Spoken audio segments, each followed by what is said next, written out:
Warning: Bitag Live Morning caters to mature audiences. Topics discussed are particularly on hot, timely, current issues purposely intended for Filipino viewers and listeners worldwide.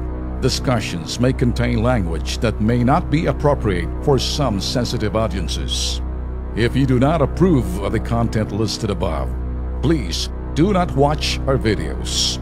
If you wish to continue, we strongly advise that you proceed with caution. Viewer maturity is advised.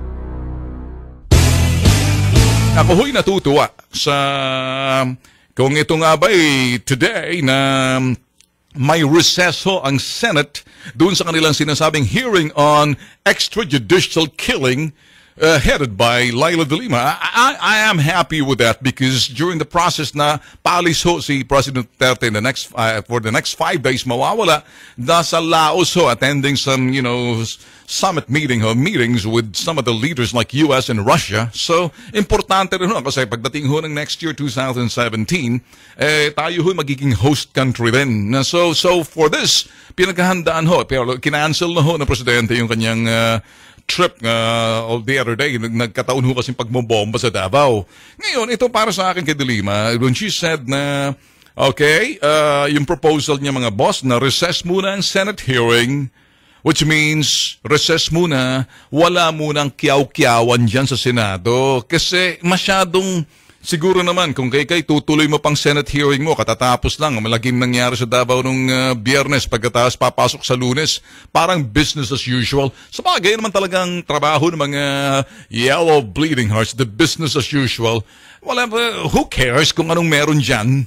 So parang ganyan ho eh. At this point, at least kahit naman papano, kunting shut up naman, na mga bunganga ninyo dyan sa Senate for that Senate hearing extrajudicial killing na nagkaroon ng recess, well, thank you very much. Kahit na paano hindi ka nakakadagdag ng ingay. Pero mga boss, in that proposal na sinasabi niya ho na kung maaari, dahil may recess ngayon at wala munang Senate hearing on extrajudicial killing, so, ang panawagan din ho ng mga tropa ni de Lima at yung mga tropang Dilaw at sino pa man dyan sa Senado at mga ibang sektor na nanawagan, itigil din muna yung sinasabing drug operations ng mga police. Look at that. Proposal and counter-proposal with suppositions and logic. Alam yung logic kasi daw kapag nag-recess daw ho muna sa Senate, parang ceasefire, so wala munang operasyon laban sa droga. Kasi pag walang operasyon laban sa droga, mga boss, dahil tigil ang Senate hearing, tigil din ang police operations, walang patayan, walang aagaw ng armas, walang lalagyan ng cardboard na wag pamarisan, walang nanlaban, walang lahat, walang mamamatay. You see that? So parang that's the compromise, that's the counter-proposal. Now, kasi pag tumigil daw ang police operation, and tigil din yung Senate hearing, pero tuloy lang ang patayan, well, kagagawa ng vigilante yan. Mga vigilanteng nasa likod niyan ay mga pulis. Anak ng tipaklong, wala ka talagang pakawalari, wala kang kawalari ito kay de Lima eh. Ngayon, kung sakaling may mga namamatay dyan sa drugs, ibig sabihin mga vigilante yan. Hindi po pwede silang mga drug dealers nagpatayan.